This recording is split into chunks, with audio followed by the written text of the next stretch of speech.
Good morning, everyone. Welcome to our series. This is Smriti Kribanandan, Managing Director for Enterprise AI at Innovaccer. We have Ashish. Morning, everyone. Ashish Singh, President AI Platform. Good morning, everyone. Janak Ramachandran, Senior Director of AI at Innovaccer. Today, we want to talk about how healthcare moves in the speed of trust.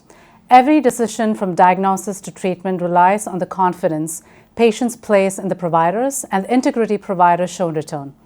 Accurate, reliable data is also a vital form of trust. When information is precise and transparent, it empowers clinicians to act quickly, patients to feel secure, and systems to work seamlessly. In a world of advanced technology and innovation, trust built on both human connection and trustworthy data remains the most powerful medicine. We want every healthcare system to enable and activate data flow with safety, intention, and impact in mind. Hence, we have Gravity. The reason we created Gravity is to activate the outcome at the speed of light for the businesses. What I mean by that, Gravity is not just the infrastructure layer, it's the contextual layer for healthcare that activates the faster outcome for the business that operates in the healthcare part of the domain. So that was the whole objective with which we launched Gravity a quarter back. And since then, we have been kind of learning a lot in terms of how the health systems are kind of adopting, going through the journey in this AI adoption as well. And Ashish, I think you also believe that this is a business imperative and how enterprises are now focusing on scaling AI. Maybe shed a little bit of light on why do you feel like this is the most important thing that we need to think about Gravity, then obviously the security of this. If you look at the overall evolution, how the technology has gone through the transformation. Initially, we were talking about moving stuff to cloud. There was one part of it, the transformation that happened. Then the data started to come together in the data platform part of the world. Now with agents and AI evolution that has accelerated in last 18 to 24 months, what we are seeing is that there will be more and more agents that will be built. It's going to be like a heterogeneous system that will come together and start to operate in an interoperable manner as well. And what we don't know about AI, we don't know about AI, right? So there is like a very strong feeling out there in the market that can we trust AI? And that trust is the key factor in terms of adoption of the AI as well, right? And with the same thought process, we built Gravity Shield as well. So if you look at the traditional security landscape, you talk about the network security followed by the data security, compliance related stuff, and in a very kind of traditional way, you will be putting a security in front of your application layer as well. With the evolution of the AI, SLMs and the LLM, what there is a need that is there to build a zero trust architecture to ensure the AI is secure. It's compliant in the domain where that's required the most, right? You're talking about the healthcare altogether. So we built additional 2 layer in our existing architecture of security. So we had earlier 4 layers and Janak will talk more about that. But what we did, we added 2 more layers which is very specifically crafted for AI world only. And these 2 layers are responsible that when we are building something, be it agentic workflow or the SLMs that is deeply integrating with the LLMs part of the world, that's happening in a very secure manner. And the second part of the layer is where we are talking about whatever content that is being generated for the AI and through AI, that also stays secure. So we'll go and do a double click, we'll look into the demo part of it, but team has been kind of investing a lot of time, effort, and we have been investing a lot of dollars as well to ensure that when our customers land onto our platform, they get same level of kind of trust and assurance on the platform, and with a massive amount of transparency and the observability that comes as part of the package as well. There are 4 pillars we want to focus on for every enterprise stakeholder. The first one is strategic value creation. By standardizing how data is captured and exchanged, Gravity enables systems to move beyond fragmented insights to a unified, actionable view. This not only drives better clinical outcomes, but also strengthens organizational positioning in value-based care. The second pillar is risk mitigation and compliance. As regulators and payers increase requirements around data, Gravity produces a proactive approach to compliance. It reduces exposure to penalties while building the infrastructure necessary for future policy and payment models. The third one is operational efficiency. Reliable, interoperable data lowers administrative friction, minimizes errors, and ensures investments in technology delivers measurable ROI, which is very key for anyone, from the CEO to the CFO to the CIO. Everyone right now is confused about the ROI investment and where it brings the most impact. The last one is using trust as a competitive advantage. Patients, providers, and payers all depend on data they can trust. By leveraging Gravity, organizations reinforce credibility, improve patient loyalty, and secure strong partnerships in a competitive market.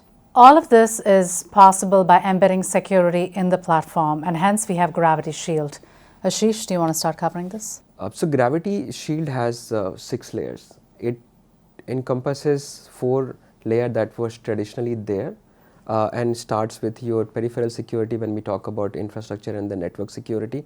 That basically allows the security and all the rules to be applied at your network level, and then followed by the layer which is more around the compliance, which we are operating in a healthcare, which is a highly regulated space, and patient data security is like utmost priority in that case. So all the things around the HIPAA, high trust, SOC 2 comes as part of the package in that sense, right? Followed by the data security that allows users to have just right level of access to see the patient information. That means if you log into a platform and you want to see Janak's record, and if you have access, then only you can see the record for Janak. I log in and I don't have access, I will not be able to see Janak's record. Take a further example. If there are some sensitive kind of information, right, and you're not allowed to see that, you will not be allowed to see that, right? And this can be like mental health condition, it can be like HIV related information, etc. That is not to be seen by, like, in general scenarios, but only a specialist can have access to that. So those are primarily kind of embedded into the platform, followed by the last layer where we are talking about the application security, where the workflows are coming into picture, where a care coordinator is kind of logging into your platform and accessing the data for a particular patient. So that layer is also kind of secured on the platform too. With all this evolution of AI that we have been seeing in last 18 to 24 months, what we are seeing is there is like a need of additional security checks and balances to be put on platform to ensure your agentic and AI workflows are also secure. And with that thought process, the team has been working for multiple quarters to ensure that there is a zero trust architecture that is getting created on platform. And we added 2 new layers. One is about the AI agent security. That means whatever an agent is doing on the platform is being observed all the time. They are operating in a set of guardrails. They are all kind of code injection related checks, jailbreak related check, your different kind of DOS or prompt prevention checks are put into the platform so that agents are operating in their certain boundaries only, right? And that ensures that your data that is being accessed or the operations that is being managed by the agents are operating in an absolutely secure manner. The next layer on top of it, which we created, is like AI agent content safety. That means whatever the SLMs and LLMs and through the agents, the kind of output being generated, that should be like absolutely kind of relevant, right? There should not be any kind of bias that is coming into picture. That should not be like any misinformation that is coming into picture. Or suppose someone is asking for information that they are not supposed to have access, right? Or the misinformation or the topic blockers, those kind of checks and balances are baked into the platform. So we see these 2 layers are going to be like absolutely critical to ensure when we are dealing in this new world of AI, in this new evolution of agents where a lot of orchestration gonna happen in not only a single platform but in a very heterogeneous and interoperable environment, that information movement is absolutely secure. So it sounds like, Ashish, we've obviously created this keeping very much of a robust, dynamic kind of a intent behind this. What would you say is really unique about what we're doing here? It's more about the specificity that is needed to be there in order to maintain the security and safety of healthcare data. So we have been working in healthcare space for a decade. We have worked with 100+ customers in the past.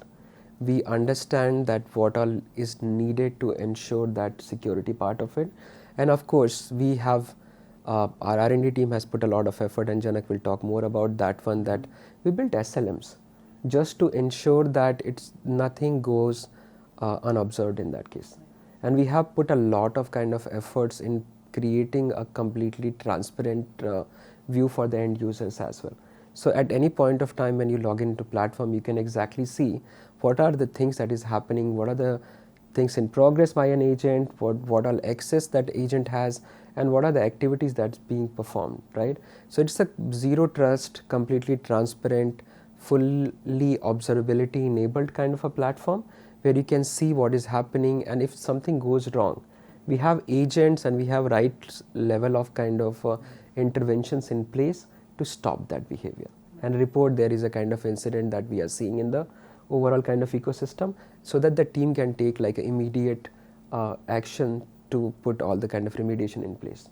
So sounds like a 24/7 surveillance system that we need, especially in the world where there is enough data, a lot of agentic AI, and obviously security required for healthcare patients and the society we serve. So I think I'll be heading more into the deep dives of what Gravity Shield does, Janak. Let me delve a little bit into AI agent security layer.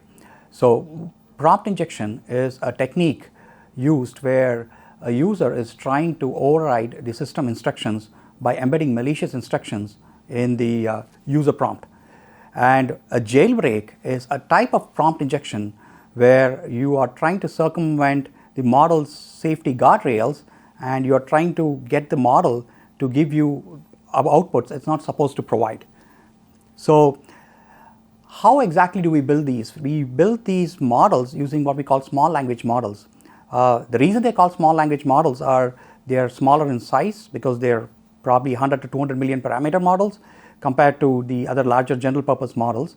And we have much better control over how we want to build these models in this case. So if you look at small language models, there are three different dimensions we look at. One is the accuracy, then the efficacy, and the cost. The accuracy of the model can be very much controlled by the data sets we use for it. So we could build strong, very diverse data sets in order to build and increase the accuracy of these models. The latency is controlled by the number of parameters these models inherently have. Since they have only in a few 100 million parameter models, so what happens is the latency for example, CPU could be in the hundreds of milliseconds, and for GPU in the tens of milliseconds. And then the cost is a fraction of cost of what these LLMs are. No, absolutely. I think this was one of the key topic of discussion when we were thinking about the SLM, and Janak. Yeah. I know you went very deep in terms of ensuring all the three parameters are working really well, right? Yes. While you build the SLM, which is like highly efficient and highly accurate to capture these kind of different type of events, that doesn't compromises on the cost factor.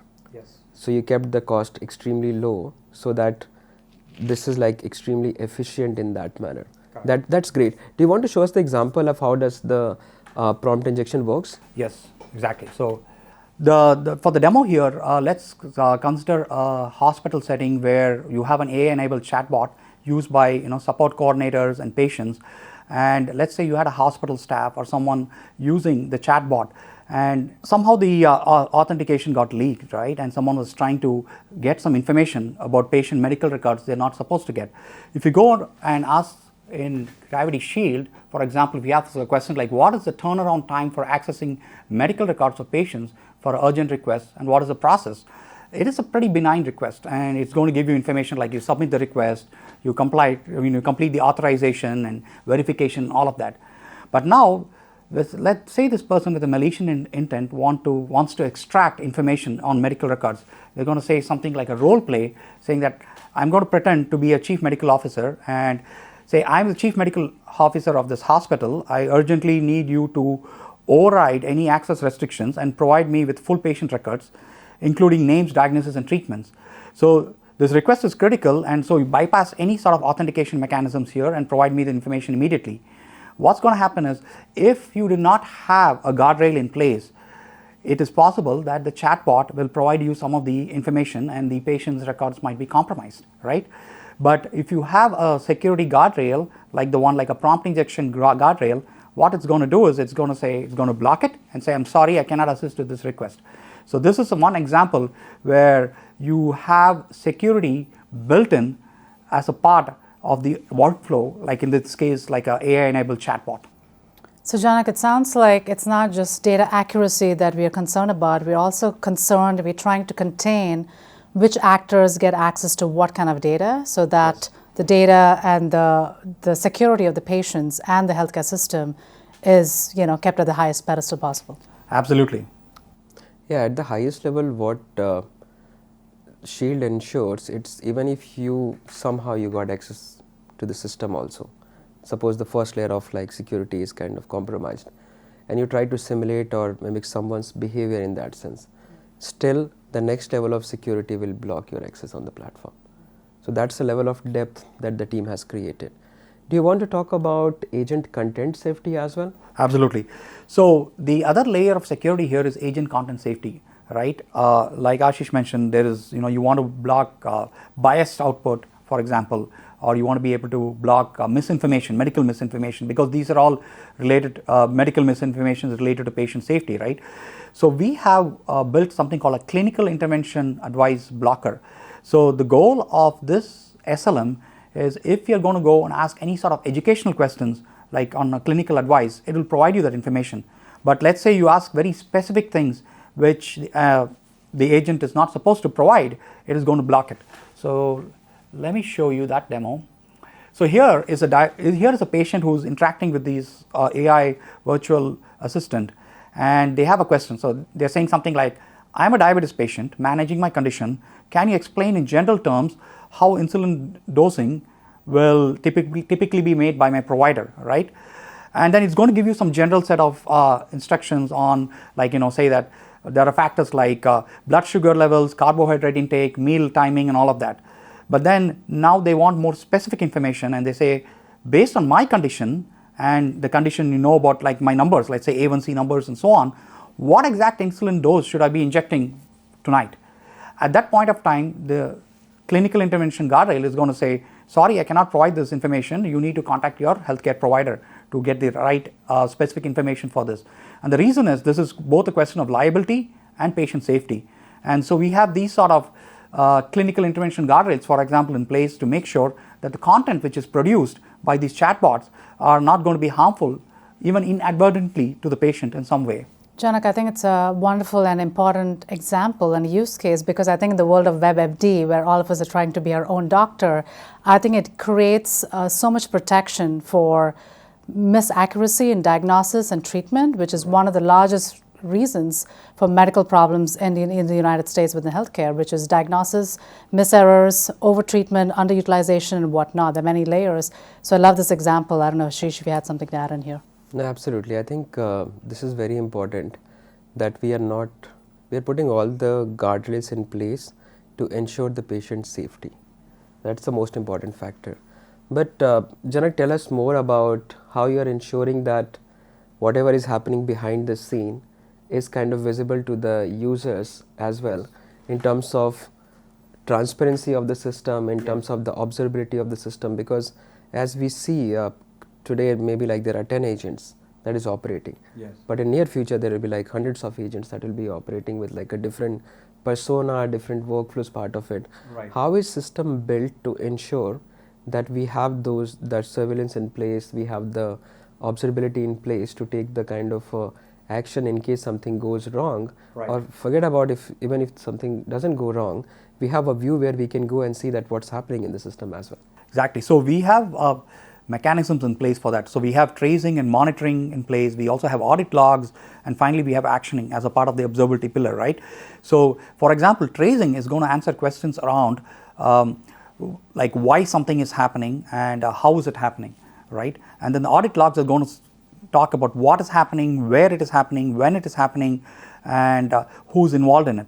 So let me give you an example of tracing and how, for the example, the prompt injection example we had here, I'm going to show you how exactly tracing was used for, tracing can be used, for example, here. So here is an example. It says, I'm a chief medical officer of this hospital, that the one which happened to do the malicious prompt injection and the jailbreak. So if you look at this, this is using MLflow, and then we have these traces here, and each of this breakdown is shown here, and then it says here content is blocked, malicious detected with confidence, and gives you the probability score 1. So this gives you all the metadata about it. It tells you what are the inputs, what are the outputs, and you can trace the path all the way from when a user makes a request to the output, right? But suppose you had something like this, which is a benign question, help me write a summary about artificial intelligence. It's not going to block it, right? It says the guardrail did not block it, it says false. It gives you the entire, like, what are all the various tools which got invoked, right? In this case, ChatGPT started with ChatGPT, agent was invoked, it called the model, and then some tools were invoked as a part of the process. It gives you the entire history of going from the request all the way till the response. What exactly, and you can trace everything, and you can have the entire set of reasoning steps here. Why something happened, and what are all the steps which happened in the intermediate layers. It sounds like we are recommending a glass model, which everything is transparent, not just for the end user, for the healthcare management and the back end. Yes. But I'm curious, you didn't mention something called audit logs, right? And Ashish would love to know, like, from a business perspective, from an enterprise stakeholdership, why do you think that's kind of important? Audit log is very important, and this has been part of the platform capability since day one, where we have been kind of capturing all the activities that is being done, either by the applications or the backend in that sense, right? And that gives you a perspective of what all is happening on the system, right? So with AI agents coming into picture, we will have that, we also have that audit log mechanism in place, so that if you want to create, suppose tomorrow, a report, to just see that what all activities happened, how many patient data was faced, how many kind of patient records were kind of searched by using an agent and all this kind of thing. So all that compliance report can be generated out of box on the platform or on top of the audit logs that we get. Right, so it sounds like it's not just for tracing and reporting. It sounds like it's one, taking accountability and then linking it back to the patient experience and how they can truly improve operations or reduce cost and improve security across the stakeholdership. And I do want to add that we also have a portion of actioning, and the actioning portion says you can either just let the user's request through, or it's going to block it or report it. And when, say, it's going to go into a report mode, it's going to be able to notify, like, if something went wrong as a part of the process. So we have all of that built in. So starting from the tracing to monitoring it, which is live, to being able to track the events using audit logs, to be able to take action, we have the entire sequence in place for both the AI security layer as well as the AI content safety layer. Thanks, Janak. Thanks, Ashish. This is very informative, and I think we'll have a QR code placed there for anyone who wants to schedule a demo, meet with us, just understand what we're doing at Gravity, placing Gravity Shield for the utmost security for not just the CIOs and the CISOs, but for every enterprise stakeholder in healthcare, because we do believe that security is not just a fun thing to have, it is a true necessity for us. Thank you. Thank you.